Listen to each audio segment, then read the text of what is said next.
Vou começar essa manhã orando com vocês. Se vocês puderem, dentro da possibilidade de vocês, fecharem os olhos, se conectar com Deus. Ele é nossa conexão maior. Não existe 5G que se compare ao Espírito Santo. Amém? Senhor Jesus, nós te adoramos e engrandecemos o seu nome. Pedimos, Deus, que a tua palavra, Senhor, toque, Senhor, nos nossos corações. Deus, que o teu Santo Espírito, Pai, nos cause um nível de constrangimento tal, Deus, com a pessoa que somos, ao ponto, Deus, de nos conduzir a uma transformação, Jesus. Pai, nós não queremos, Senhor, reaproveitar as melhores partes de um velho homem, mas nós queremos nascer de novo contigo. Oh, Jesus, que nós possamos ter uma nova perspectiva, um novo coração, uma nova mentalidade, Deus, que flua do Senhor, que tenha nascimento no Espírito e não na carne, Jesus. Pai, blinde o nosso coração, Deus, para que não sejam os ventos de doutrina, Deus, que vão nos abalar, mas, Pai, que nós possamos, Senhor, estar firmes no Senhor, sabendo que Tu és a rocha, Deus, que segura os nossos pés, Deus, e que nos fortalece na caminhada. Jesus, que a Tua palavra, Senhor, ilumine o nosso caminho, Deus, ilumine a nossa mente e nos ajude, Deus, a nos conectar contigo. Deus, que essa palavra nos alimente, Pai, e que ela venha revigorar o nosso espírito e que isso, Deus, nos coloque numa direção, Senhor, que seja mais agradável, Senhor, ao seu cheiro. Senhor Jesus, nós te adoramos e engrandecemos o seu nome. Muito obrigado por essa manhã. Amém? Dando continuidade à nossa série de Lucas, né? O que eu acho sensacional, o Matheus, ele tinha me pedido para falar sobre o Evangelho de Lucas na última aula, então foi algo bem panorâmico, apesar de ter sido, de certa forma, muito profundo que a gente estudou, acredite, não foi nem 1% do que é o Evangelho de Lucas. O Evangelho de Lucas, ele é um dos melhores evangélicos, é o único que afirma sobre si próprio estar em ordem cronológica, e isso nos ajuda, inclusive, a interpretar os acontecimentos dos outros evangelhos, né? Então, quando a gente fala sobre o Evangelho de Lucas, ele vai virando tipo um nosso mapa. A gente consegue localizar e organizar as ocasiões, os acontecimentos do ministério de Jesus de um jeito muito seguro. E mesmo quando a gente fica meio em dúvida, a gente entende que o Evangelho está ali para pacificar essa dúvida no nosso coração, nos dando mais contexto sobre coisas que os outros evangelhos não foram tão felizes em conseguir, né? Então, assim, eu não sei se vocês já perceberam, quando você faz uma leitura simultânea entre Mateus, Marcos e Lucas, existem acontecimentos que parecem estar fora de ordem, parece que não estão conectados. Aí você lê o Evangelho de Lucas, você percebe que existe mais contexto para aquele acontecimento, e esse contexto te ajuda a entender melhor a motivação da escrita dos outros escritores, tá? Nessa série em especial, eu queria muito focar não necessariamente sobre a história de Jesus, sobre os milagres que Jesus realizou, os feitos de Jesus, mas a teologia de Jesus. Quando eu falo a teologia de Jesus, eu nem estou dizendo com isso que Jesus era um teólogo, por assim dizer. Isso seria até um certo anacronismo.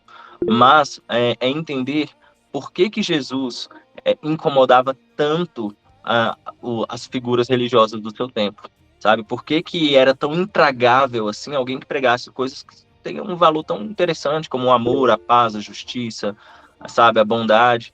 Então, por que que um, um pregador pode ser considerado uma ameaça dentro da sua atividade? E é assim que a gente entende qual era a filosofia de Jesus, a política de Jesus, uh, os pensamentos, a teologia de Jesus, por assim dizer, e como, na verdade, tudo isso existia para confrontar uma velha estrutura de como um mundo dominado pelo pecado funcionava, né? Então é basicamente isso. A primeira, eu acho que, se não me engano, o Evangelho de Lucas ele tem 29 parábolas, ou textos parabólicos, né, que também tem uma certa diferença. Ah, e dessas 29 parábolas, cerca de 16 delas não estão em outros evangelhos, tá? Oi, Marisa. Ah, tá. Marisa saiu. Então, vamos lá. O Evangelho de Lucas tem 29 parábolas, que são a mistura de parábolas ou textos parabólicos. E dessas 29, 16 não estão em nenhum outro lugar. São inéditos e pertencem somente ao Evangelho de Lucas. Ah, alguém arrisca dizer o que é uma parábola? O que significa essa palavra? Alguém? Eu Mateus? julgo como exemplificar uma história, ou É, sei lá, criar um contexto diferente que chegue mais próximo à realidade daquelas pessoas para passar a sim. mensagem. Esse era um dos propósitos da parábola. Mas a parábola, ela nasce em uma terminologia matemática, sabe? Por exemplo, existe na geometria o que que é um ponto, o que que é uma reta, o que que é um segmento, o que que é uma parábola, né? E a parábola, ela, se a reta é considerada é, o, a menor distância possível entre dois pontos, a parábola pode ser considerada uma das maiores distâncias possíveis entre dois pontos, sabe? Então, era um jeito de chegar ao mesmo lugar de maneiras não ortodoxas, de maneiras não convencionais, né? Então, a história de Jesus, ela tem paralelo na realidade, né? Ele poderia muito simplesmente falar abertamente sobre os seus propósitos com aquela redação, mas ele prefere dar uma volta, sabe? Para que você se esforce no entendimento do que ele quer dizer, entendeu? Mesmo ignorando o que ele disse. E isso é um tanto antipedagógico, porque o natural de um mestre é facilitar os caminhos para os seus alunos. Então, um professor, quando ele vai ensinar alguma coisa, ele tende a transformar aquilo em algo tão fácil, que para o aluno fica perfeitamente assimilável. Aí Jesus faz exatamente o caminho inverso. Ele torna o caminho mais difícil, sabe? Só que mais difícil sob que perspectiva, né? Você acha que então que o objetivo de Jesus era de fato criar distanciamento entre o homem e Deus? Não, não era isso. Acontece que por meio das parábolas, ele fazia uma coisa que eu chamo no meu trabalho de segmentação. Eu acabo selecionando melhor as pessoas que têm o direito de ouvir a minha mensagem, né? Porque ao falar por meio de parábolas, as pessoas mais simples conseguiam compreender, porque a parábola usava elementos do seu cotidiano, elementos do seu dia a dia, enquanto os estudiosos, os fariseus, os saduceus, eles tinham dificuldade de compreender as intenções de Jesus, né? Então, dessa forma, é como se Deus estivesse realmente selecionando as pessoas que iria ouvir a sua mensagem. Tem um texto em específico que está em Mateus, e ele fala que isso é o cumprimento de uma profecia, né? Porque o povo é como um povo que tem ouvidos e não escuta, tem boca, mas não fala, sabe? Ele fala por parábolas de forma intencional para que essas pessoas não entendam, para que elas não se convertam e não cheguem ao arrependimento, sabe? Então, assim, é até engraçado perceber que Jesus pregava para as pessoas não se converterem. Porque a ideia de Jesus, ao falar por parábolas, era como a ideia de criptografar uma mensagem, que só faria sentido no coração certo, entende? Então, o que é a criptografia, por assim dizer? O WhatsApp hoje ele é criptografado de ponta a ponta, eu acho que vocês já viram isso. É o que acontece, você envia uma mensagem, ao sair do seu telefone, ela troca a ordem das letras de uma maneira que fica indecifrável para qualquer pessoa que está no meio do caminho.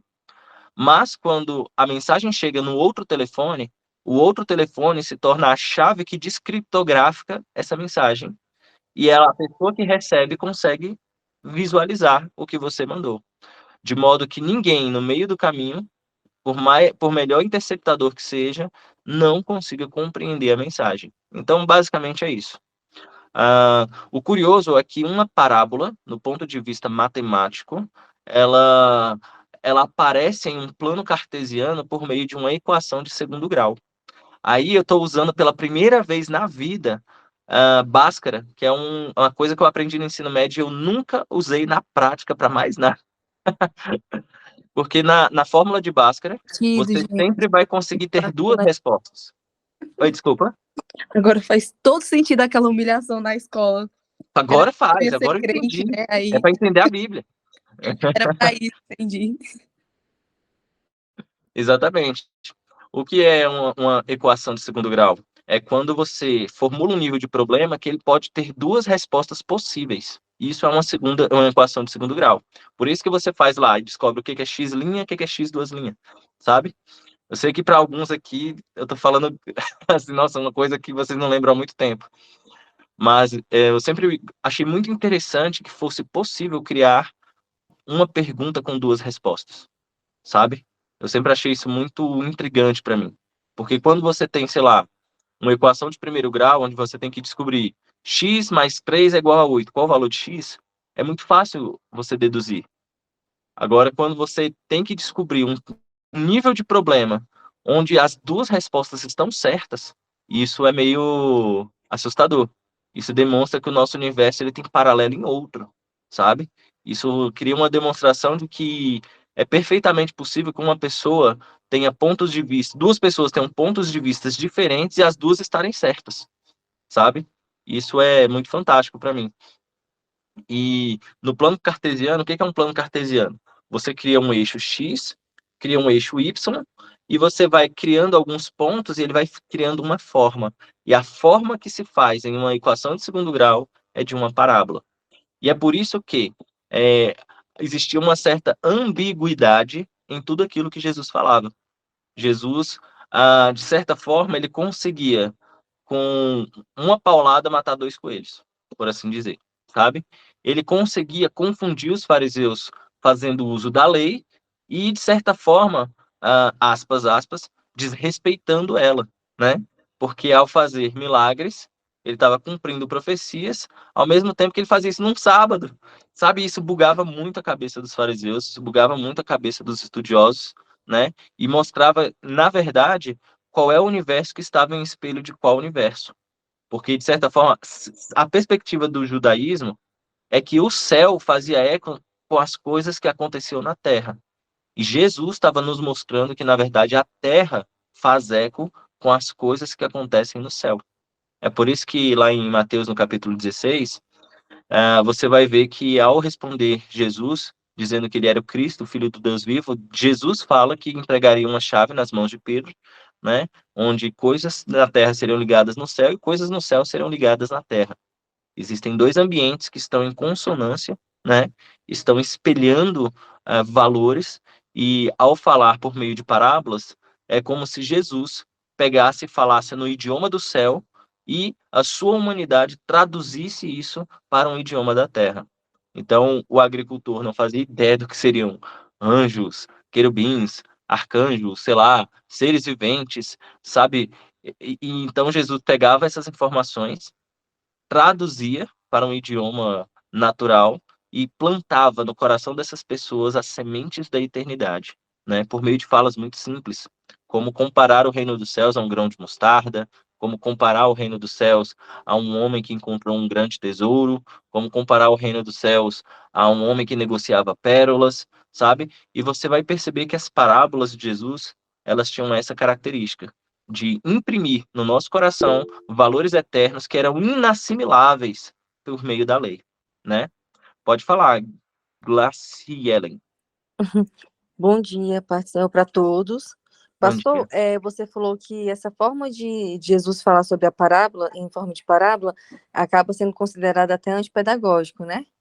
Mas é Uhum, mais para os fariseus, porque eu sempre olhei, eu fiquei na dúvida, porque eu sempre olhei para as parábolas, como eu sou pedagoga, uhum, justamente de uma forma pedagógica, porque ele pegava situações ali em que aquelas pessoas vivenciavam e ele trazia aquela situação para trazer a mensagem de Deus, como você citou, da semente de mostarda, por exemplo, para simplificar e mostrar que o grão menor que existe, né?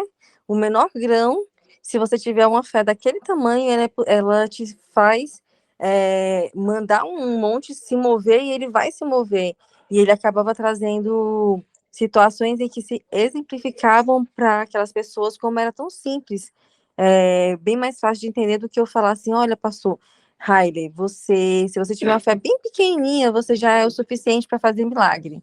Aí ele vem e traz, olha, se você tiver uma fé do tamanho de um grão de mostarda, ou seja, mostra para eles, fazem eles visualizarem um tamanho e como era tão simples. Você pode me esclarecer essa parte? Porque eu sempre achei não, pedagógico. não, mas você está certa, você está certa. Quando eu falo antipedagógico, é porque existem dois caminhos para você contar uma história. E um dos mais difíceis é quando você não conta a história que você quer contar e conta uma história auxiliar. entendeu? Por Ah, exemplo, tá. entendeu? Então, assim, Jesus, quando eu falo que Jesus estava segmentando, selecionando o público, é porque essas mensagens precisavam passar pelos fariseus e gerar ódio, ao mesmo tempo que chegava no coração do simples e gerava revelação, gerava amor, entendeu? Então, assim, Entendi. o objetivo de Jesus falar por parábolas é que a sua mensagem era seletiva, entendeu? A sua mensagem, ela alcançava a pessoa mais simples. Eu sempre me chamou muita atenção como Jesus era eficiente em conseguir descravar o coração das pessoas, sabe? Jesus, ele tinha a chave para acessar o coração das pessoas. E isso, para mim, é uma habilidade extraordinária, porque ao falar com um agricultor, ele falava de sementes, de terreno, de plantas, de aves de rapina, que são coisas do universo da agricultura. Ao falar com o rei, ele falava sobre impostos, ele falava sobre exércitos, ele falava sobre governo, sobre guerras, sabe? Ao falar com nobres, ele falava sobre coisas nobres. Ao falar, por exemplo, com pescadores, ele falava sobre rede, sobre peixe, sobre mar, sobre vento. Então, ele sempre usava elementos que faziam parte do cotidiano das pessoas que estavam ouvindo ele, de modo que os fariseus ficavam muito confusos. Não a própria conversa, que eu acredito que é uma conversa legítima com o Nicodemos, demonstra que Jesus, ao falar com ele, ele não estava compreendendo. Como assim? Eu vou voltar para o ventre da minha mãe? Tipo, sabe? De certa forma, as pessoas clamavam para entender Jesus, os fariseus buscavam entender Jesus e não conseguiam entender, né? Tipo assim, eles não conseguiam. Jesus meio que fechava os olhos. A Bíblia fala também que, de certa forma, o que Jesus fez com os fariseus, a Bíblia fala isso em Romanos, é algo muito parecido com o que Deus fez no passado com o coração de Faraó, onde ele endureceu o coração de Faraó para que ele não permitisse que o povo saísse. Sabe? E você vê que é contraproducente, ao mesmo tempo que ele manda Moisés ir lá e pedir para que o povo fosse liberto, ele endurecia o coração do homem que tomava a decisão para que essa pessoa não liberasse, sabe? Então, assim, é muito curioso perceber que Jesus, nesse formato de ensino, ele estava trazendo revelação e entendimento para pessoas que não tinham o privilégio estudantil de se tornar um fariseu, um saduceu, sabe? E dessa forma ele purificava a sua mensagem. A mensagem de Jesus era muito pura. E isso sempre me chamou a atenção. Quando nós falamos, por exemplo, sobre a, sobre a parábola do semeador, por que que eu estava dizendo sobre aquelas coisas matemáticas inteiras, né? Porque se na equação de segundo grau você consegue ter uma ambiguidade, uma dupla interpretação, você percebe que essas parábolas elas causavam esse sentimento. Não só o de selecionar é, as pessoas que irão escutar, mas de conseguir abstrair mais de um ensinamento com uma só parábola, né? E Lucas, ele é mais eficiente em demonstrar isso por meio das parábolas. Porque a gente vai falar, por exemplo, da parábola do filho pródigo. Existem dois filhos ali, um saiu, gastou o dinheiro, voltou, o pai perdoou. Essa é a história.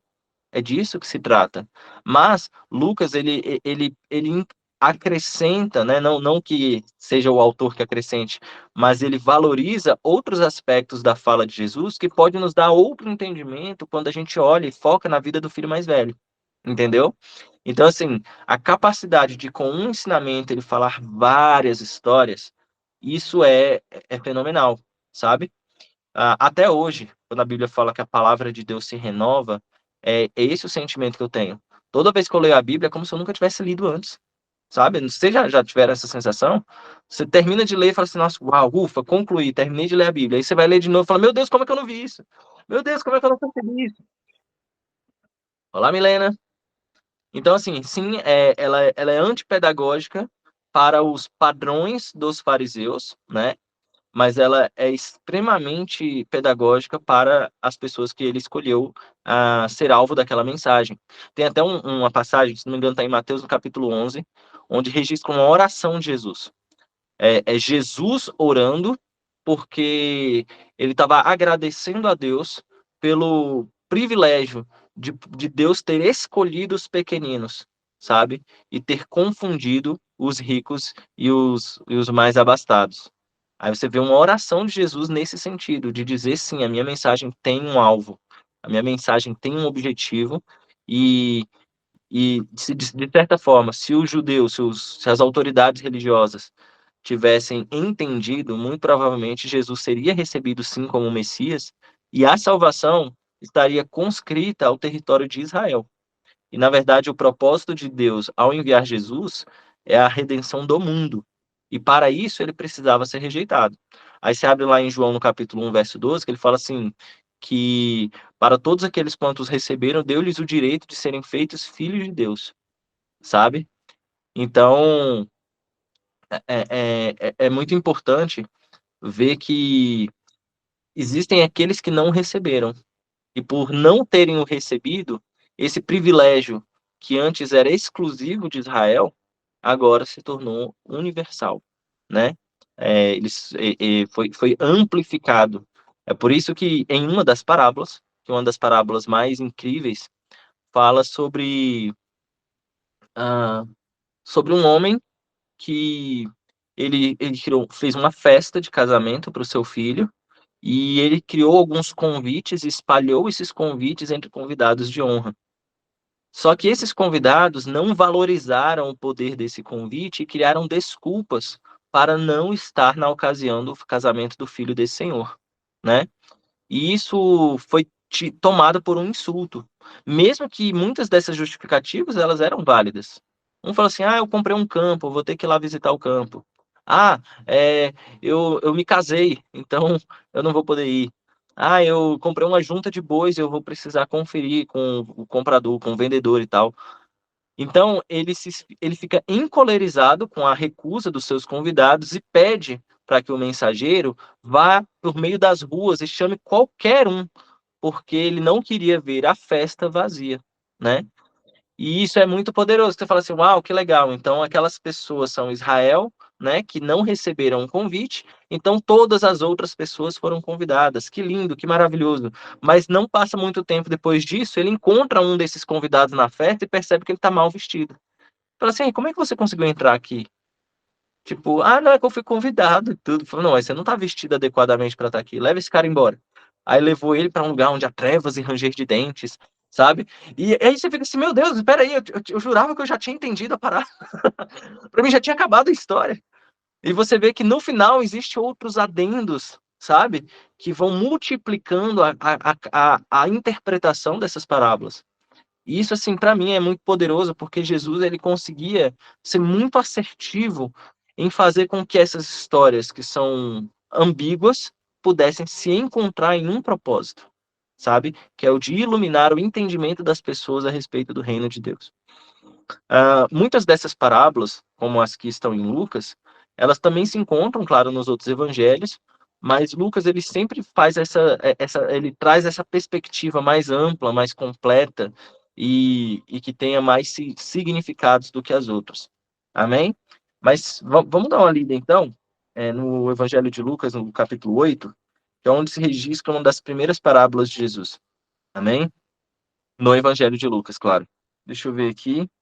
Então, já pode ir lá para o versículo 5, tá? Porque aqui ele está falando um pouco sobre o ministério de Jesus, né? Que as parábolas de Jesus, muitas vezes elas estão aqui na história, mas foram inúmeras parábolas, inúmeros ensinamentos, inúmeras pregações, mas as que aparecem no Evangelho são aquelas que mais prenderam a atenção dos discípulos, né? Ou dos escritores quando eles estavam registrando a história. A Bíblia diz assim: um fazendeiro saiu para semear. Enquanto lançava a semente, parte dela caiu à beira do caminho e foi pisada, e os pássaros a comeram. Parte caiu sobre pedras, e, quando brotou, as plantas secaram por falta de umidade. Outra parte caiu entre espinhos, que cresceram com ela e a sufocaram. Outra ainda caiu em um solo rico, cresceu e deu 100 vezes mais do que a quantidade semeada. Depois de dizer isso, exclamou: quem tem ouvidos para ouvir, ouça. Os discípulos perguntaram o que a parábola poderia significar. Ele disse: a vocês foi dado conhecer os segredos do reino de Deus, mas os outros são ensinados por parábolas, para que olhem, mas não vejam, e ouçam, mas não entendam. Aí, logo depois, ele dá o significado da parábola. Eu acho isso muito legal, porque lembra que eu falei que a parábola ela é como se fosse um mecanismo de criptografia, onde Jesus, ao emitir a palavra, embaralha o entendimento, mas no coração da pessoa certa, ela traz entendimento. É basicamente disso que trata aqui. E Jesus, ele puxa esse trecho de uma profecia de Isaías. É lá em Isaías que ele fala que as pessoas ouvirão e não entenderão, tipo, elas contemplarão, mas não entenderão mesmo, sabe? Assim, tendo, olham, mas não vejam, escutam, mas não entendem. Aí o que acontece? Nessa parábola em específico, ele vai falando sobre como funciona o reino dos céus, né? Por quê? Porque olha só as pessoas que ele estava atraindo. Dá uma olhada no versículo 1. Depois disso, Jesus viajou de cidade em cidade, vila em vila, proclamando as boas novas do reino de Deus. Com ele estavam os 12 e também algumas mulheres que haviam sido curadas de espíritos malignos e doenças. Maria Madalena, de quem havia saído 7 demônios. Aí ele fala aqui sobre Johanna, que eu acho que na Bíblia em português é Joana, né? Mulher do ministro das finanças de Herodes, Cusa.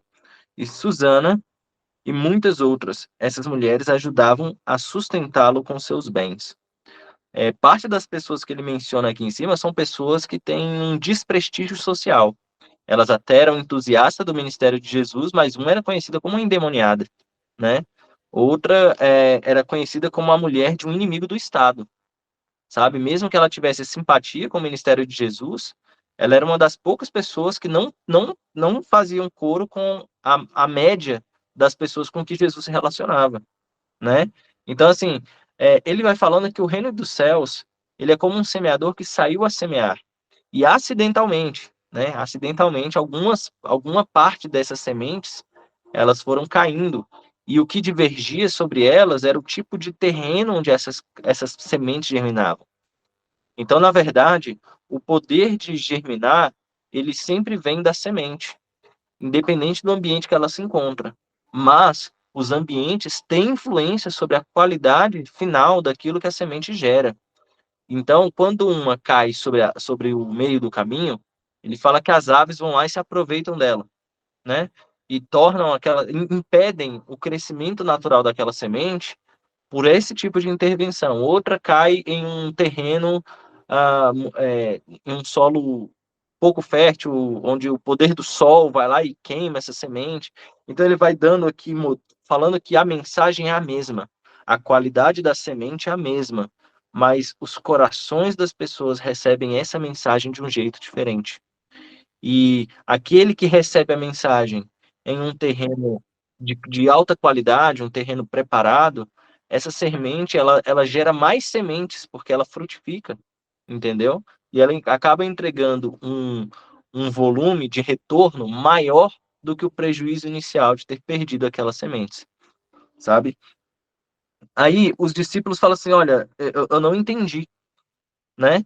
Aí Jesus ele vai e explica o significado das parábolas. Porque se não fosse essa parábola aqui, interpretar todas as outras seria muito difícil. Porque nessa parábola, tanto em Lucas quanto em Mateus, ele fala a parábola, mas ele também dá a explicação da parábola. E você entende qual é a relação entre os símbolos que Jesus usa nessa e em todas as outras. Ele entrega tipo a criptografia, mas ele também entrega a chave. E ele fala assim: olha, vocês, discípulos, vocês tiveram o privilégio de caminhar comigo e ouvir o entendimento dessa mensagem direto de mim, de um jeito até mais fácil. Agora, a maioria das pessoas não. Entendeu? A maioria das pessoas, elas vão ter que entender, elas vão ter que absorver. Aí o que vai depender é a qualidade do coração dessa pessoa. Como ela vai receber o evangelho, sabe? Porque a mesma mensagem, ela para alguns ela é uma ofensa, para outros ela é uma declaração de amor, né? A mesma mensagem. Então, de certa forma, Jesus ele usava esse artifício e criou essa metodologia de significado para todas as outras a qual ele não nos dá o significado. Então, hoje, nós só conseguimos interpretar todas as parábolas de Jesus porque essa parábola em especial, ela é a chave que facilita o entendimento do nosso coração a respeito de todas as outras que ele ainda não deu uma explicação. Aí ele diz assim: a parábola significa isto: a semente é a mensagem de Deus. As que caíram à beira do caminho são os que ouvem, e então vem o adversário e tira a mensagem do seu coração para impedi-los de serem salvos por não crerem nela. As que caíram sobre as pedras são os que ouvem a palavra, aceitam-na com alegria, mas não têm raiz. Eles creem durante algum tempo, mas quando vem o tempo da provação, apostatam. Quanto às que caíram entre espinhos, são os que ouvem, são os que ouvem, opa, mas ao seguir seu caminho, são sufocados pelas preocupações, riquezas e pelos prazeres da vida. Por isso, seu fruto nunca amadurece. Mas as que caíram no solo rico são os que, ou quando ouvem a mensagem, a retêm e dão fruto, com um coração bom, generoso e com perseverança. Aí ele já emenda em outra, entendeu? Então, assim, é muito legal. Ninguém acende uma candeia, esconde um jarro ou coloca debaixo de uma cama. Não, coloca no lugar apropriado para que quem entre possa ver a luz. Porque não há nada escondido que não venha a ser descoberto e nada escondido que não seja conhecido e trazido à luz. Portanto, prestem atenção a como, ai meu Deus, a como vocês ouvem. Quem tiver algo, mais lhe será dado, e de quem nada tiver, até o que pensa ter lhe será tirado. Sabe? Então, assim, a redação de Jesus, por meio das parábolas, ela tinha mesmo esse propósito, sabe? E eu acho isso magnífico, porque hoje a gente consegue ensinar uma parábola para uma criança. A gente usa isso no Ministério Infantil. A gente chega lá na criança e fala, olha, existe uma sementinha, ela caiu numa terra e ela não cresceu. E se caiu outra sementinha, aí a criança eu entendi. Aí tá lá um intelectual, teólogo, a pessoa super. E não entende, e tá buscando algum sentido no grego, no hebraico para aquilo. E não, na verdade, o evangelho, gente, ele foi escrito para que, logo de primeiro contato, logo de imediato, você absorvesse a mensagem, sabe? Ele foi feito exatamente para ser simples, do ponto de vista literário, as obras do Evangelho, elas nem são lá, assim, grandes peças literárias, sabe? Não tem, assim, uma profundidade, do ponto de vista acadêmico na literatura do Novo Testamento. São textos muito rudimentares, tanto que o cristianismo primitivo, ele era completamente desvalorizado, era uma religião de escravos, semi-analfabetos, que não tinha nenhum grande sabe, mote na sua história, na sua narração, fala sobre um homem que cresceu, fazia alguns milagres extraordinários, morreu e dizem que ressuscitou. E é disso, sabe? É disso que se trata. Paulo ele fala assim, olha, não me propus a pregar qualquer outra coisa senão Cristo e este crucificado, sabe? É muito simples o evangelho e ofende. A simplicidade do evangelho ofende porque o que as pessoas esperavam do evangelho era que fosse assim, uma mensagem extraordinária sobre o céu, sobre Deus, sobre o Israel, a nação selecionada, escolhida, amada, sabe? Era essa a expectativa dos fariseus. Eles buscavam ser extremamente minuciosos e acabavam que, ao buscar o detalhe, eles não viam tudo. Aquele que, com um microscópio, está buscando encontrar, sei lá, uma chave em cima da mesa, ele não vai encontrar, entendeu? Ele não vai encontrar, porque o objeto é muito maior do que a capacidade de visão. Então, é mais ou menos isso. Jesus estava dizendo que a teologia dos fariseus era míope. Estava na frente deles e eles não enxergaram, desde sempre. Uma característica muito legal da forma que Jesus conduzia suas parábolas é que você percebe que Jesus ele falava parábolas em combos. E esses combos, eu sempre achei muito extraordinário isso, sabe? A forma que Jesus muitas vezes usa o sentido de uma outra parábola para reforçar o sentido da primeira parábola, sabe? E isso cria uma nova camada de segurança, sabe? Ele cria como é que fala? Ah, uma redundância, né? Tipo assim, ele fala uma parábola, aí a pessoa não entende, aí ele explica com outra. Já estava difícil entender a primeira, aí ele vai lá e faz outra. Isso é tão engraçado. Aí você vai ver que existem aquelas parábolas iniciais, que como essa, falam sobre o início do ministério de Jesus. Ele esclarece pontos específicos sobre o reino de Deus, ah, onde ele tem um combo que são de 5 parábolas, que é a parábola da mostarda, a parábola da pérola, a parábola do tesouro, a parábola dos pescadores, né? E a parábola do grão de mostarda. Essas 5 parábolas, elas têm um sentido só, especialmente que é o de falar que o reino de Deus ele começa pequeno, mas ele se desenvolve. Então, a semente de mostarda, sendo a menor das hortaliças, sendo a menor das sementes, se torna a maior das hortaliças. Ele fala que no reino dos céus é como um pescador que joga sua rede, pega os peixes, seleciona os bons e depois joga fora os maus. É assim que ele está falando sobre o reino de Deus. Ele fala que o reino de Deus é semelhante a um homem que negociava pérolas. E ao encontrar uma pérola de altíssimo valor, foi e vendeu tudo o que tinha e comprou aquela pérola, sabe? Aí, e os fariseus, eles zombavam de Jesus, sabe? De certa forma, o que se criava era o vulto da imagem de Jesus fora da Galileia.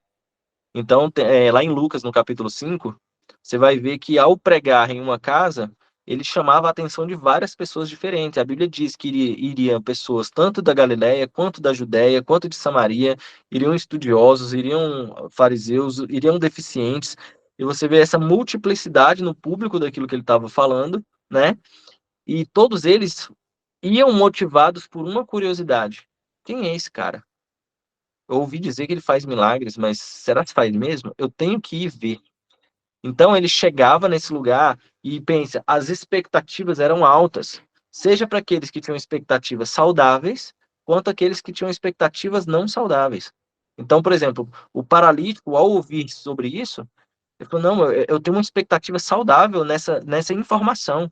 Eu quero conhecê-lo, eu preciso conhecê-lo, não vou medir esforços para me aproximar dessa pessoa, porque eu acredito que ele é o Cristo, e a expectativa era essa, ele é o Cristo, ele é o Messias. Quem é que dá voz ao mar e ele obedece? Quem é que dá voz aos ventos e ele obedece? Não, só pode ser o Messias. Existia uma saudável expectativa sobre quem era Jesus. Ao mesmo tempo que os fariseus tinham uma expectativa não saudável. Ele fala, mas quem é esse que está fazendo milagre, essas coisas? O que será que ele prega? Será se ele é saduceu? Será se ele é fariseu? Será se ele acredita na ressurreição? Será se ele não acredita? Deixa eu ir lá para mim entender os argumentos dele. Com certeza, para ele ter essa fama toda, ele deve ser uma pessoa muito estudiosa.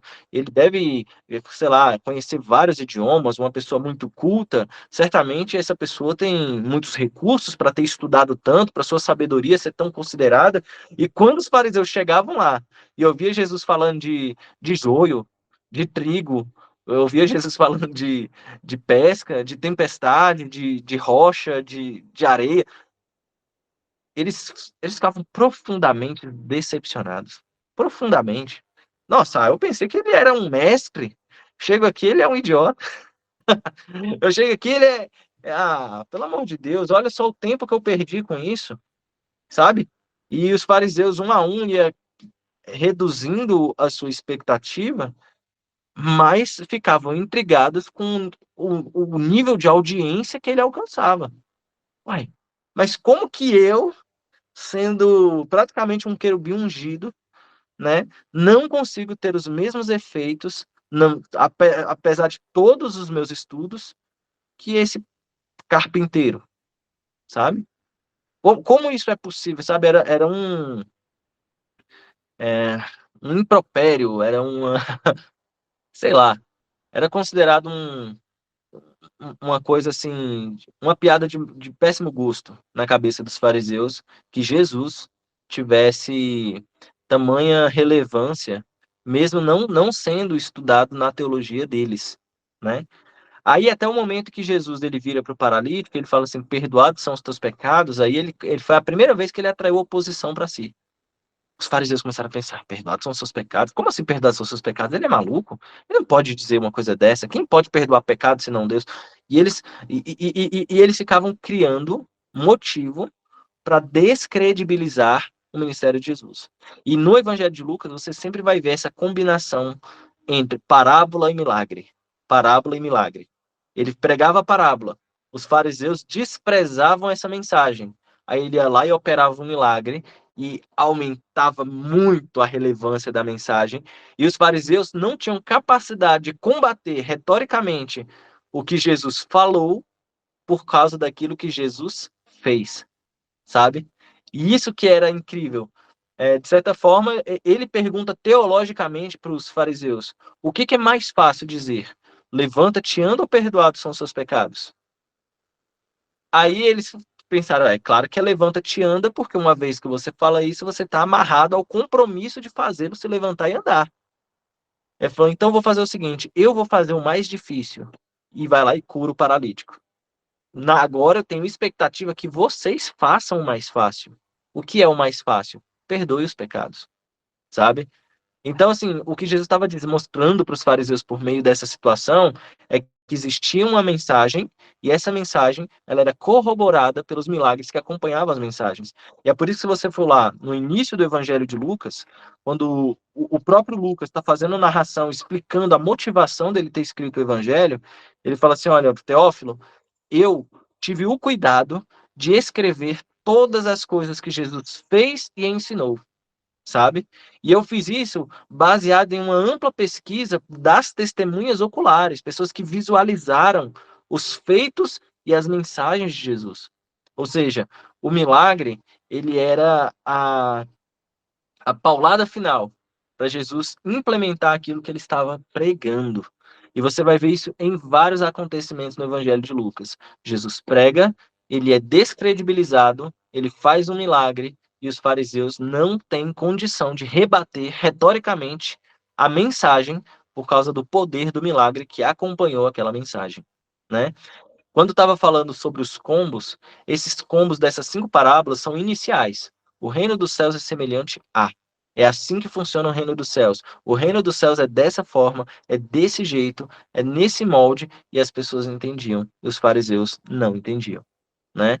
Mais para frente, você vai ver outro nível de parábola que evidencia a rejeição dos fariseus da mensagem do reino dos céus. Então, ou seja, ele pregou o reino dos céus, e a partir de então, ele criou para si oposição. E a partir do momento que ele criava para si oposição, ele estava desenvolvendo parábolas que evidenciasse isso. E os fariseus, eles diziam que não entendiam, mas entendiam, sabe? Aí é muito curioso perceber que ao falar uma parábola como a do administrador infiel, os fariseus falavam assim, e a Bíblia diz assim, e eles ficaram consternados, ficaram encolerizados, porque entendiam que falavam deles. Ou seja, então o problema do fariseu agora, nessa altura do campeonato, já não tem a ver com falta de entendimento, já tem a ver com a rejeição do entendimento, e isso tem diferença, tá? Então, assim, agora, deliberadamente, eu escutei, eu entendi, mas não concordei, porque o meu entendimento mostra que a sua parábola está me confrontando, entendeu? Então, de certa forma, nesse ponto da história, os fariseus eles não estavam, eles não eram idiotas. Eles sabiam que se tratavam deles. Por exemplo, na parábola do mordomo, ele fala assim: qual é como é que fala? Existia um homem, né, que tinha vários empregados e ele tinha um mordomo que comandava esses empregados. Aí o patrão saiu, mas deu ao mordomo a ração, ou seja, a comida que deveria ser entregue aos seus empregados, aos seus servos, seus escravos. Aí ele fala assim que havia um que não deu de comer para esses servos. Inclusive, não só não os alimentava, como os maltratava, né? Aí ele fala que ao voltar e perceber isso, o que que ele vai fazer com esse mordomo que não entregava aos escravos dele a devida comida, né? Então essa é uma parábola que fala, por exemplo, sobre sendo esse homem Deus que entregou alimento nas mãos dos líderes religiosos, e esses líderes não estavam alimentando as pessoas com esse alimento divino. É esse o significado. Aí a Bíblia diz que esse senhor, ele pune o mordomo, porque ele encontrou ele não só alimentando, como maltratando os escravos. Da mesma forma, ele cria uma segunda parábola que mostra a opção B, de um homem que, de fato, estava entregando a tempo a ração aos seus servos, estava bem tratando e zelando do patrimônio daquele senhor, e qual é a diferença de comportamento? Ele vai punir ou ele vai agradecer, ele vai honrar, ele vai elogiar o bom trabalho desse mordomo? Aí o que os fariseus pensavam depois de ouvir essa parábola? Ele está falando da gente. Ele está falando da gente, ele está dizendo que nós não estamos entregando alimento para as pessoas. E se sentiam ultrajados quando essa era a verdade, essa era a realidade dos fatos. Jesus, em uma ocasião, ele fala assim: ai de vós, fariseus hipócritas, que impõem fardos pesados sobre os homens, mas vocês nem com um só dedo conseguem movê-los, né? Então, assim, isso é tão poderoso que ele está falando assim que existem pessoas que são dotadas de uma responsabilidade. E, ao serem dotadas dessa responsabilidade, não agir conforme as expectativas de Deus diante dessa responsabilidade é pecado, é negligência, sabe? Você está mal administrando recursos que pertencem ao céu. Aí, de certa forma, ele conta outra parábola. Era uma vez um homem que tinha uma vinha e ele arrendou essa vinha. O que é arrendar a vinha?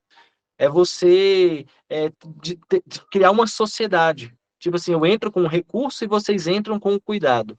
Então eu vou arrendar essa vinha, uma plantação de uvas. Então ele foi morar em um lugar distante. Só que quem estava no dia a dia do trabalho eram aqueles sócios. E eles criaram um senso de pertencimento muito grande com aquelas uvas, com aquela vinha. E aquele senhor estava distante. Só que houve-se depois o rumor de que ele estava voltando.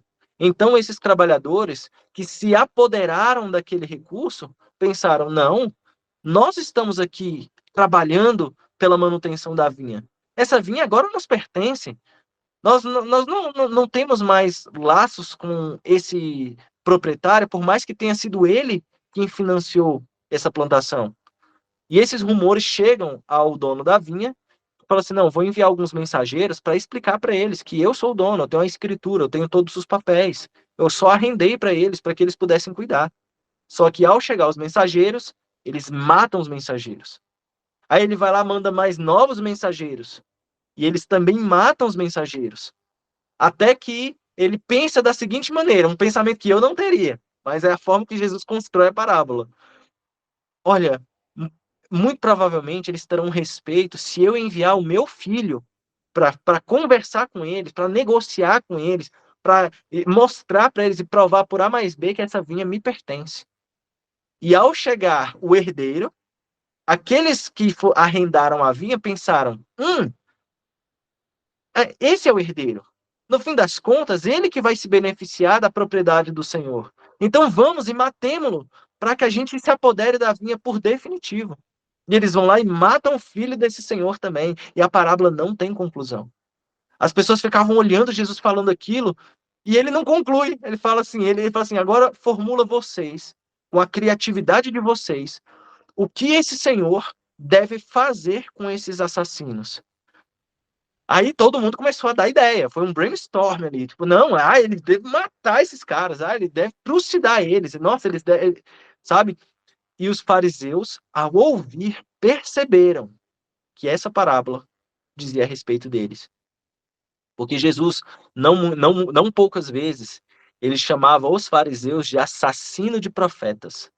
Eles falam assim: vocês criam túmulos e monumentos para homenagear os profetas que os seus antepassados mataram.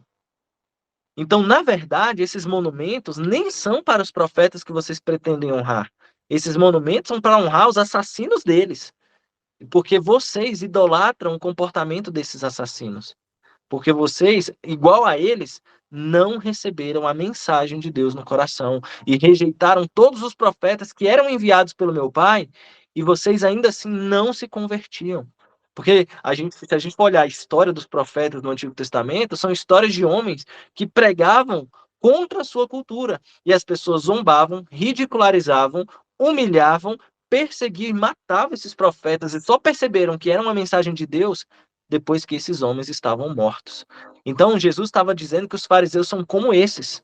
E os fariseus entendiam. Então, a diferença da primeira fase do ministério de Jesus, onde ele está esclarecendo do que se trata o reino de Deus, você vai perceber que na segunda fase já não se tratava de uma questão de clareza ou não clareza, já se tratava de uma questão de aceitação e rejeição da exortação divina. E os fariseus, ao se sentirem alvos, né, dessa forma que Jesus estava conduzindo a mensagem, começaram a tramar maneiras de prender, de assassinar e de aniquilar Jesus, e especialmente de minimizar a sua popularidade diante das pessoas, né? Aí a gente chega num combo de parábola muito interessante. Lembra que eu falei que Jesus pregava em combos? Lucas no capítulo 15, abre aí. Não, vamos pro 15 não, vamos pro 11. Essa do 11 aqui, ela é muito boa. É, é quando Jesus ele começa a falar sobre a perseverança. Então, em certa parábola, ele fala assim: quem de vocês, tendo um amigo, muito amigo, esse amigo não lhe aparece, tipo assim, meia-noite, na sua casa, dizendo que precisa de pão porque ele não tem comida e acabou de receber visitantes em casa, né? Ele está falando sobre uma incomodação, sabe? E pensa comigo, você está no conforto da sua casa, já é mais de meia-noite, você está dormindo, seus filhos estão dormindo, e bate alguém na sua porta relatando o que é considerado naquele período uma emergência, né? Eu não sei se você sabe, mas as leis, e não só as leis, mas a cultura de hospedagem do Extremo Oriente, ela é muito rigorosa. Dá para ver, por exemplo, quando os anjos são recebidos por Ló, enquanto esse morava em Sodoma e Gomorra, e os homens que eram devassos daquela cidade tentam estuprar os anjos. Então, os anjos estão dentro da casa de Ló e tem uma multidão do lado de fora batendo na porta e falando: Ei, nós vimos que entraram uns caras muito gostosos aí na casa de vocês e a gente está querendo ter relações com eles. Traga eles aqui para fora, porque é costume da nossa cidade estuprar os viajantes. Cara, as histórias da Bíblia são muito legais. São muito legais. Aí, Ló, ele fala assim: moço, pelo amor de Deus, faz isso não, eles são os meus hóspedes. Vocês não podem cometer um crime dessa magnitude contra os meus hóspedes. Eu tenho aqui duas filhas e elas são virgens. Eu vou jogar elas aí fora. Faça com elas o que vocês quiserem. Mas não faça isso com os meus hóspedes. Gente, olha que história bizarra. Que história maluca. Tá lá em Gênesis. Isso é só para demonstrar a profundidade das leis que circulavam você receber um hóspede no Extremo Oriente. Então, o hóspede, ele é como, no entendimento das pessoas, ele é como receber o próprio Deus. Você não pode simplesmente tratar mal um hóspede. Você deve ser extremamente zeloso e cuidadoso da integridade dele enquanto ele está sob seus cuidados. Aí, Jesus, nessa parábola, ele está falando de uma pessoa que recebeu visitas e era extremamente deselegante você não oferecer sequer algum alimento para a visita que chega na sua casa. Só que essa visita parece que não foi muito planejada. Então, em desespero, para não passar o constrangimento de não ter nada o que oferecer, ele vai na casa de um amigo. E ele bate lá: oh, você tem alguma coisa para me oferecer para os meus hóspedes? Aí ele fala assim: cara, pelo amor de Deus, velho, vai dormir, eu tô com sono, os meus filhos estão deitados, eu não tenho, não vou te atender não, cara. Amanhã você passa aqui, sabe? Como se fosse dessa forma. Mas aquele amigo, ele estava entre dois constrangimentos: o de incomodar uma pessoa próxima ou o de cometer uma gafe com um visitante. E ele preferiu incomodar o amigo próximo. Então ele continua insistindo: por favor, me dá um pedaço de pão, me dá um pouco de pão. Eu tenho que honrar o meu hóspede, por favor. Até que Jesus interrompe a parábola, ele não dá um final para ela, mas ele dá uma garantia. Ele fala assim: olha, Existem duas motivações para essa pessoa dar o pão para essa pessoa. A primeira é porque ele é amigo dele. Então, normalmente os amigos se ajudam. Mas a segunda é por conta da importunação, porque ninguém, em sã consciência, conseguiria dormir com uma pessoa enchendo o saco no portão. Ninguém. Então, ele estava falando, qual é o objetivo dessa parábola? Ele estava dizendo que, às vezes, muito daquilo que a gente não conquista, nós não conquistamos porque não perseveramos no inconveniente que provocamos, sabe? Então, ele está falando assim, o homem é Deus, né? E se esse amigo que está chateado, que está incomodado com essa importunação, é capaz de entregar o pão só por conta da importunação, quanto mais o Pai Celestial. Você acha que ele não entregaria aquilo que você pediria para ele com insistência, sabe? Porque muitas vezes a gente, ao pedir as coisas para Deus, a gente logo se frustra com a falta de resposta e acaba esquecendo de que a nossa perseverança vai ficar minerando essa vontade de Deus até que, de fato, os nossos objetivos sejam concluídos. Porque não se trata só de ter fé em Deus, mas se trata de continuar tendo fé em Deus, apesar do silêncio que muitas vezes ele entrega para nós. Então é disso que se trata a parábola. Em outra ocasião, Lucas no capítulo 18, você vai ver uma parábola que menciona o mesmo desenho, que fala sobre uma mulher que era uma viúva e ela era uma dependente social de algum programa do governo e ela não estava sendo atendida dentro das suas necessidades. Então, ela recorreu à justiça e se deparou com um juiz injusto. Uma pessoa que não temia a Deus e não tinha qualquer consideração pelas pessoas. Então, ela pedia, por favor, pleiteie a minha causa para que eu possa receber os benefícios. E ele falou, não, sai daqui, mulher, não quero resolver isso agora, não. Mas aí, no outro dia, insistentemente, por favor, julgue a minha causa, eu preciso dessa causa. Falou, não, mulher, sai daqui, não quero saber. No outro dia, de novo, ela, por favor, julga minha causa, julga minha causa. Aí Jesus interrompe a parábola para mostrar uma reflexão desse juiz injusto, onde ele diz assim, rapaz, eu sou injusto. Eu sei que eu sou injusto, eu não tenho nenhum temor de Deus, eu nem me importo com as pessoas. Mas ô mulher chata, ô mulher insuportável, todo dia ela vem aqui. Eu vou resolver logo o problema dessa mulher para ela deixar de me encher o saco e deixar de me importunar, sabe? Aí ele vai lá e resolve o problema dela. Aí Jesus conclui da seguinte forma: se esse homem, que é um juiz injusto, ele é um pecador, ele é um desgramado, ele conseguiu fazer uma benevolência só por causa da insistência dela, quanto mais o Pai Celestial não lhes entregará o Espírito Santo se atentamente, se constantemente vocês não pedirem. Se vocês que são maus sabeis dar boas dádivas aos vossos filhos, quanto mais o Pai Celestial, qual de vocês, se o filho lhe pedir um pão, você lhe dará uma pedra? Qual de vocês, se o filho lhe pedir, sei lá, um ovo, você lhe dará uma cobra? Se vós que sois maus sabeis dar boas dádivas aos vossos filhos, quanto mais o Pai Celestial, pelo amor de Deus, sabe? É muito poderoso como Jesus ele utiliza dessa parábola, que era uma coisa muito comum. Essas injustiças sociais aconteciam com muita frequência e as pessoas se identificavam e falavam: Meu Deus, é verdade, isso aconteceu comigo. E os fariseus: Não, mas isso não faz nenhum sentido. Isso não faz nenhum sentido, eu não estou entendendo nada, sabe? E mesmo para aqueles que entendiam, eles se sentiam ofendidos, porque muitas vezes o juiz injusto eram esses mesmos fariseus. Eram eles que negligenciavam o acesso às pessoas que precisavam se conectar com Deus. Eram exatamente eles, sabe? E eles ainda se sentiam muito orgulhosos da bondade que faziam. Nossa, vamos fazer tocar diante de mim uma trombeta porque eu acabei de dar uma esmola. Né? Eles se sentiam muito orgulhosos do pouco bem que faziam, mesmo que esse bem era feito na base de muita insistência. Muita insistência. Os pobres, os cegos, os mancos, os coxos praticamente tinham que se humilhar para conseguir uma moeda de um fariseu. Sabe? Então, assim, de certa forma, esse combo de parábola, você vê que ele demonstra um princípio espiritual que Jesus gostaria de ensinar às pessoas.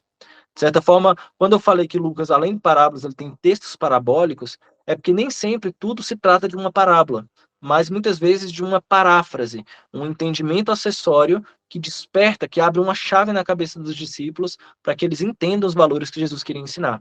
Um deles é quando ele fala assim, olha, acautelai-vos do fermento dos fariseus. Aí os discípulos, será que ele está falando isso porque a gente não trouxe pão? E Jesus, pelo amor de Deus, gente, olha só, a gente acabou de vir de uma multiplicação de pães. Quantos cestos sobraram? 5. E daquela outra vez, quantas vezes sobraram? 7. Então, vocês acham mesmo que eu estou falando de pão? Ou que eu estou falando sobre a interferência teológica do entendimento dos fariseus? É disso que eu estou falando. E quanto a isso, eu peço para que vocês se guardem, sabe? Então, Jesus ele estava usando elementos parabólicos para conduzir os seus discípulos em alguns ensinamentos. A parábola que eu ia ler sobre Lucas 15, vou até fechar a Bíblia porque a gente já está acabando. Né? Quem aí pode me escutar mais 5 minutinhos? Só 5. Estou aqui, estou aqui. Amém, amém, amém. Então vamos lá, 5 minutinhos. Amém. Existe um combo de parábolas que ele fala sobre coisas que se perdem, né? Então ele fala sobre a parábola da ovelha perdida. Era uma vez um pastor que tinha 100 ovelhas, mas uma se perdeu. Então ele deixou 99 em um lugar de segurança e foi atrás da que se perdeu. E quando ele encontrou, ele fez uma grande festa. Simples, né?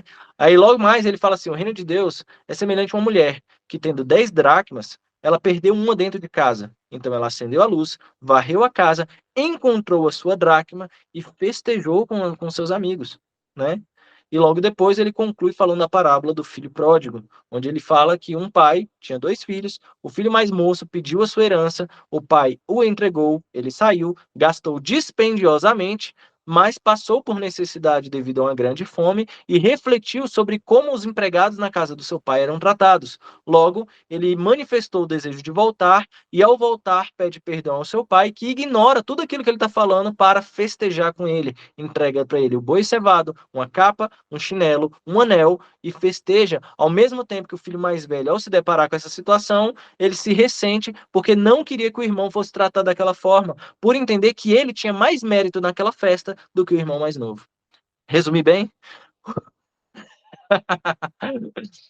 3 parábolas que falam sobre coisas que se perderam e foram encontradas, né? A ovelha que se perdeu, a moeda que se perdeu e o filho que se perdeu. Nessas 3 parábolas, ele está falando sobre como o céu celebra quando um perdido se reconcilia com Deus, sabe? Nessas 3 parábolas, Jesus ele faz uma demonstração de como quais são os verdadeiros objetivos daquilo que Jesus via fazer na Terra, sabe? Na aula passada a gente viu que o Filho do Homem veio senão para buscar e salvar aquele que havia se perdido. É disso que se trata as parábolas de Jesus. Então, a grande confusão na cabeça dos fariseus é que esse propósito não parece ser o propósito que eles imaginavam que o Messias teria. Entendeu? Eles se viam no centro do propósito de Deus, não periféricos ao propósito de Deus. E quando eles percebem que eles estão sendo ignorados por Jesus, para que Jesus pudesse andar com prostitutas, vagabundos, com cobradores de impostos, isso na cabeça deles foi interpretado como injustiça. E aí que a gente entra no como mais impressionante de parábolas. Porque Jesus ele chega aos discípulos e ele fala assim: olha, havia um homem que ele tinha ele tinha uma plantação. E essa plantação precisava de cuidados. Então ele saiu com a intenção de assalariar trabalhadores. E quando ele sai pela manhã, ele encontra um grupo de pessoas ociosas. Ele fala assim: o que vocês estão fazendo aqui parados? Ah, é que a gente não tem emprego. Não, faz o seguinte, vem para cá, trabalha na minha vinha, que eu vou te pagar um dia de salário. E eles ficaram felizes, porque agora eles foram empregados. Mas mais para frente, mais ou menos em torno de meio-dia, ele encontra um outro grupo de trabalhadores e pergunta: por que vocês estão parados? É porque ninguém nos contratou. Não, então vem cá, eu contrato vocês, vem trabalhar na minha vinha que eu vou te pagar um dia de salário. E eles foram felizes da vida e foram trabalhar na vinha. Quando foi dando mais ou menos umas 5 horas da tarde, ele encontra um outro grupo de pessoas e eles falam assim: por que vocês estão parados? Ah, é porque ninguém nos contratou. Eu falei: não, então vem, trabalha para mim, eu vou te pagar um dia de salário. Então eles foram felizes e foram trabalhando. Mas quando deu às 6 horas, acabou o expediente. Então chegou a hora do pagamento, porque essas pessoas recebiam por dia trabalhado. Então aconteceu que, por ocasião, aquele senhor decidiu pagar, em primeiro lugar, as pessoas que ele contratou por último. E quando ele fez o pagamento de um dia de trabalho para as pessoas que trabalharam por último, aqueles que estavam trabalhando desde de manhã inflaram dentro de si uma grande expectativa. Falaram, nossa, se eles que trabalharam só 1 hora vão receber o dia inteiro de trabalho, e a gente que trabalhou o dia inteiro? Ah, então a gente está feito, esse patrão é maravilhoso. Aí eles recebem o seu salário e percebem que eles recebem igualmente um dia de trabalho. Aí dessa forma eles ficam enfurecidos. Toda aquela expectativa se transforma em ódio, porque eles se sentem desprestigiados em relação aos últimos trabalhadores. Então ele fala assim, mas por que vocês estão chateados? Eu falo, porque você deu um dia de trabalho inteiro para eles e para a gente também, e a gente trabalhou o dia inteiro, suportamos a fadiga do dia. Aí eu falo, não, mas tudo bem, mas isso não é relevante. A questão é, o que eu te prometi? Ah, você me prometeu um dia de trabalho. E o que está na sua mão? Um dia de trabalho. Então eu não sou injusto, meu amigo. Eu quis pagar eles o mesmo que vocês, e qual é o problema? Eu não posso fazer o que eu quero do que é meu, não? Sabe? Então, o que é, de fato, o grande resumo dessa parábola? Os fariseus estavam entendendo graça como injustiça. Entendeu? Então, tudo é uma questão de perspectiva. O que é graça? O que é justiça?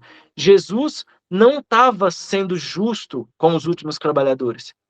Ele estava sendo misericordioso.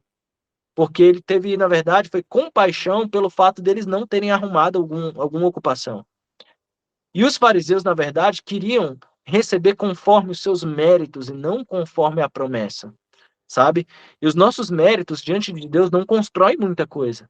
A gente não pode acreditar mesmo que aquilo que nós fazemos para Deus é superior àquilo que ele promete para nós. Não faz sentido. Então, ele estava dizendo: eu não te faço nenhum agravo, não cometi nenhuma injustiça contra você, eu te dei o que eu te prometi. Agora, você está achando ruim que eu sou generoso? Então, na verdade, o problema está nos seus olhos. A sua ótica está pervertida, está me vendo como uma coisa que eu não sou. Cara, esse é o desenho perfeito de como os fariseus estavam entendendo o ministério de Cristo. Porque ao ver uma prostituta sendo redimida e eles também, baseado na sua santidade, eles se sentiam ultrajados. Eu não posso pertencer ao mesmo céu que essa endemoniada. Eu não posso pertencer ao mesmo céu que esse leproso. E Jesus estava dizendo, olha, sim, é o mesmo céu, não vai mudar nada. Tudo que eu te prometi é isso aqui. Se você não quiser, tudo bem.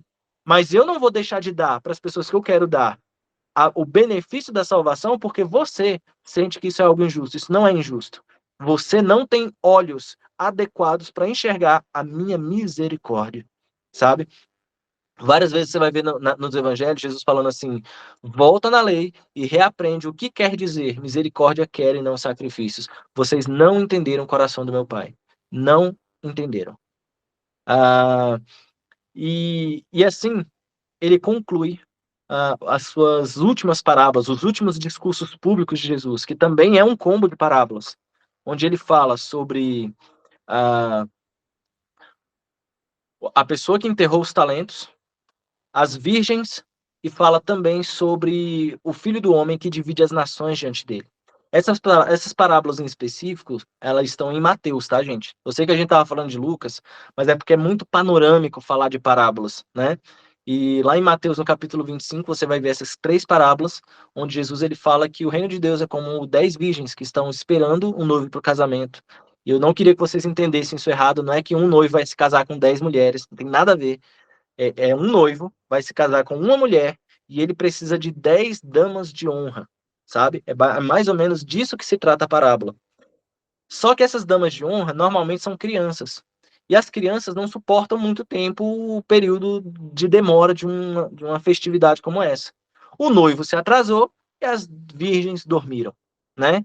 Só que quando houve, à meia-noite, o grito de que o noivo se aproximava, todas elas acordaram e perceberam algumas que estavam sem o azeite que faria a iluminação do cortejo. Então elas pedem umas às outras, ei, me dá um pouco do seu azeite. Elas, não posso, porque pode faltar para mim. Vai e compra. Aí elas vão comprar e quando voltam, o casamento já acabou, né? Aí elas tentam entrar na festa e falam, ei, somos nós. Só que ele não consegue enxergar. E ele falou assim, não, se fossem vocês estariam aqui na hora do casamento, então eu nem conheço vocês, vão embora. É basicamente disso que se trata a parábola das 10 virgens. A segunda parábola desse mesmo combo fala de um homem que entregou ao outro, a 3 trabalhadores, a 3 escravos, uma porção de dinheiro para que eles pudessem reinvestir.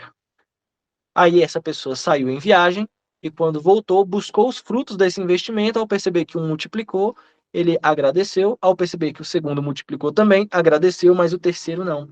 O terceiro, que tinha uma especulação a respeito do comportamento desse senhor, que falava que ele era mau, que ele era injusto, que ele plantava onde não colhia, semeava onde não plantava, ele enterrou esse talento. E ao enterrar o talento, ele desenterra e entrega para o seu senhor, que censura ele, falando que ele é mais imprestável do que um banco. Você não conseguiu me render nem sequer um pequeno juros, logo você é imprestável, sai da minha frente, não quero ter pacto contigo, e pega o dinheiro dele e entregue na mão daquele que multiplicou 10. Na versão de Lucas, essa parábola, ela fala sobre 10 minas e não 10 talentos. E a mina, ela também era uma quantidade relevante. E ao falar sobre essas minas, ele fala que esse senhor saiu não necessariamente aleatoriamente, mas para conquistar uma cidade, porque haviam pessoas que não estavam aceitando a mensagem dele de conquista daquela cidade. Então, assim, é tão poderoso que a mesma parábola em Lucas, ela nos traz muito mais detalhes do que os outros evangelhos foram capazes de trazer. Mas o propósito maior é falar uma coisa. Eu te confiei uma responsabilidade. Você não conseguiu trabalhar em favor dessa oportunidade e agora eu estou desprezando você, porque com os recursos que eu te dei, outras pessoas conseguiram e você não. Logo você é um imprestável, não te quero perto de mim. Basicamente é isso. E é exatamente isso que Jesus estava falando aos fariseus. Porque mesmo com um volume precioso em suas mãos, que poderia ser multiplicado, que poderia ser reverberado na vida de outras pessoas, eles não faziam isso. Eles enterravam de modo que ninguém pudesse usufruir dos benefícios daquilo que Deus entregou na mão deles, né? Então ele estava falando sobre essas parábolas e finaliza com uma semi-parábola. E essa é a diferença, porque existem parábolas que são histórias paralelas que trazem um sentido retórico no final, certo? Beleza. A parábola, por exemplo, de Lázaro e o rico, ela foge desse padrão porque é a única parábola onde Jesus dá nome a um personagem e incorpora esse personagem em personagens reais, por exemplo, o pai Abraão. Entendeu? Então isso é considerado uma semi-parábola. Da mesma forma, lá em Mateus capítulo 25, ele fala que nos últimos dias o Filho do Homem dividirá as nações diante dele, assim como um pastor que separa ovelhas e bodes. E ao fazer isso, ele está pegando elementos da realidade e mesclando com elementos parabólicos para criar um entendimento e reforçar de que isso, na verdade, é um desenho de algo muito real, de uma projeção muito real que vai acontecer, que é quando o Filho do Homem vai vir e vai dividir as nações diante dele, sabe? E ao falar isso, ele está falando sobre duas perspectivas. As pessoas que faziam coisas boas, mesmo que não sabiam que faziam essas coisas boas, elas eram completamente ignorantes a respeito do bem que praticavam, e das pessoas que pensavam fazer o bem quando na verdade não faziam. E dessa forma, eles foram direcionados para o fogo eterno preparado para o diabo e seus anjos desde a fundação do mundo, sabe? Então, quando ele fala sobre essas duas parábolas, essas duas perspectivas, fala sobre pessoas que pensam ser espirituais e não são. Enquanto há pessoas que estão tendo atitudes espirituais e nem notam, porque flui do seu interior de um jeito muito natural.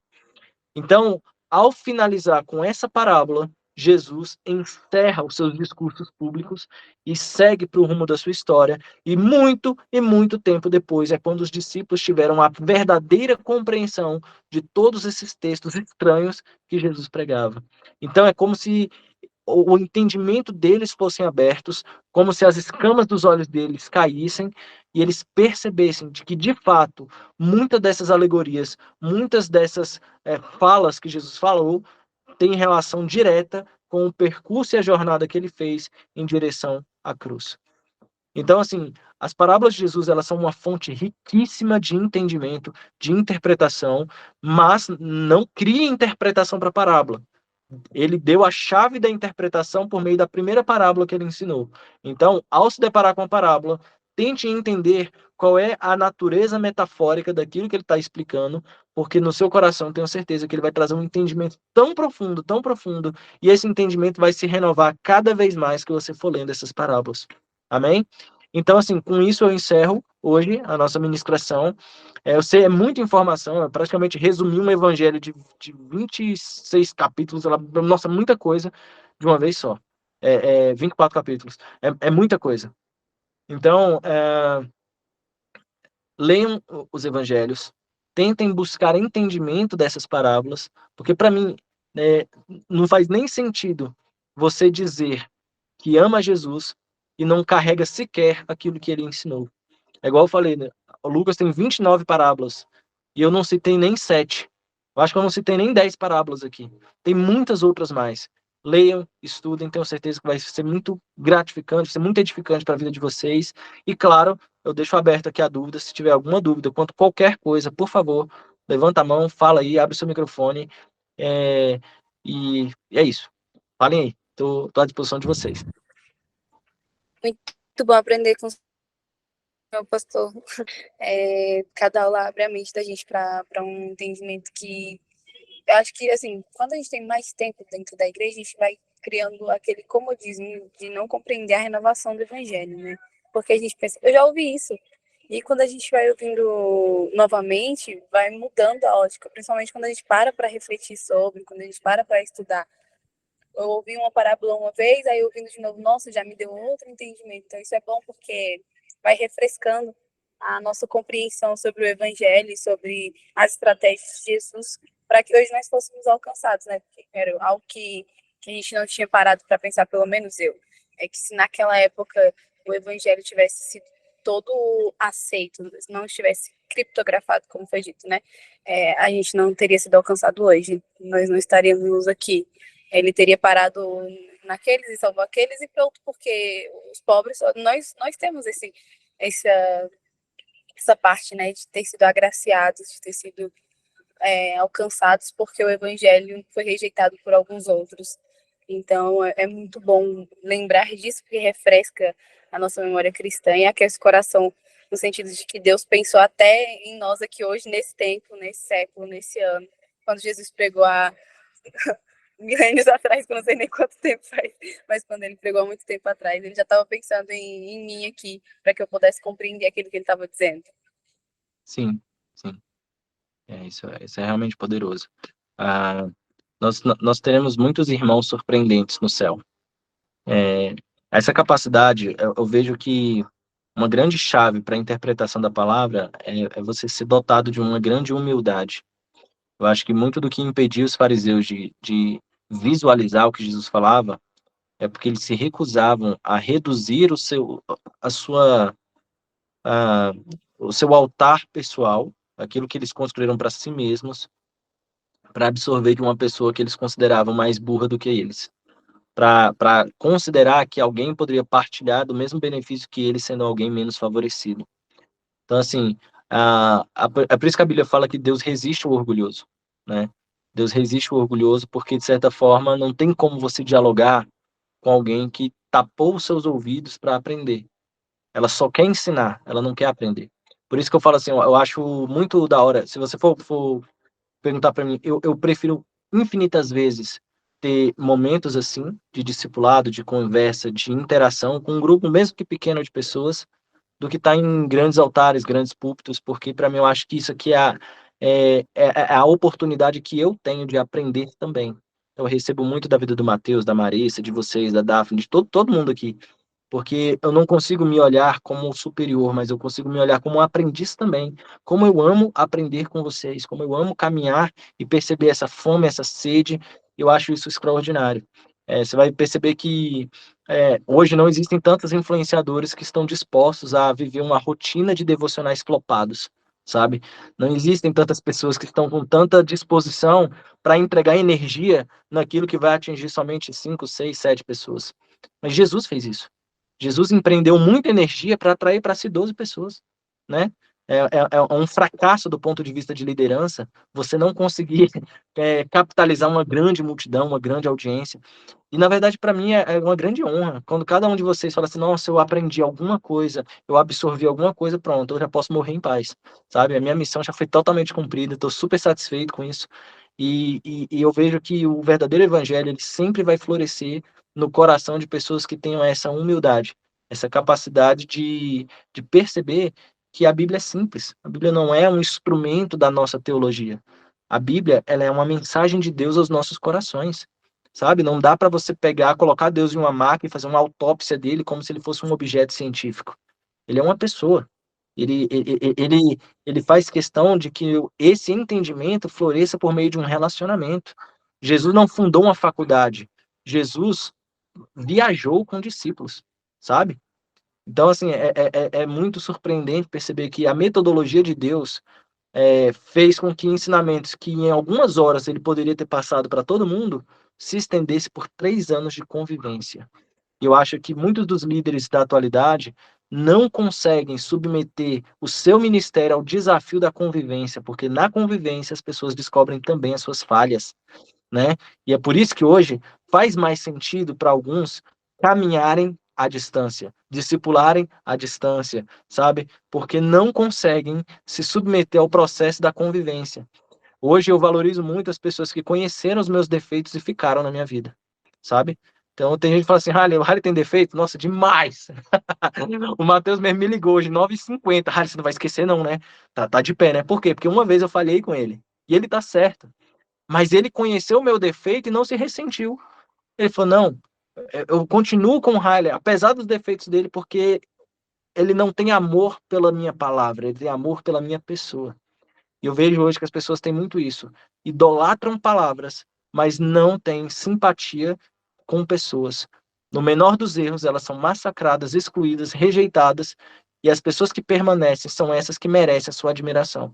Então, eu admiro muito vocês, porque apesar de muita gente já ter me esquecido no limbo ministerial, vocês ainda valorizam muito aquilo que eu carrego, e eu, caramba, eu não fiz nada para isso. Eu só preguei o evangelho.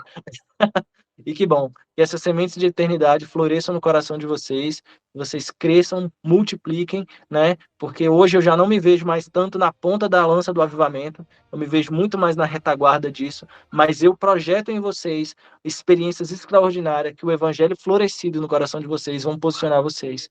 Eu vejo aqui pregadores que estão indo para as nações, eu vejo aqui pessoas que vão arrastar multidões, e que bom. É importante que vocês façam isso por meio desse evangelho que está no coração de vocês. A gente eu já passei esse bastão. Então, que floresçam aí na palavra, que cresçam bastante, que se desenvolvam bastante e aprimorem no conhecimento da palavra. Eu tenho certeza que é isso que vai posicionar vocês em lugares altos. Amém?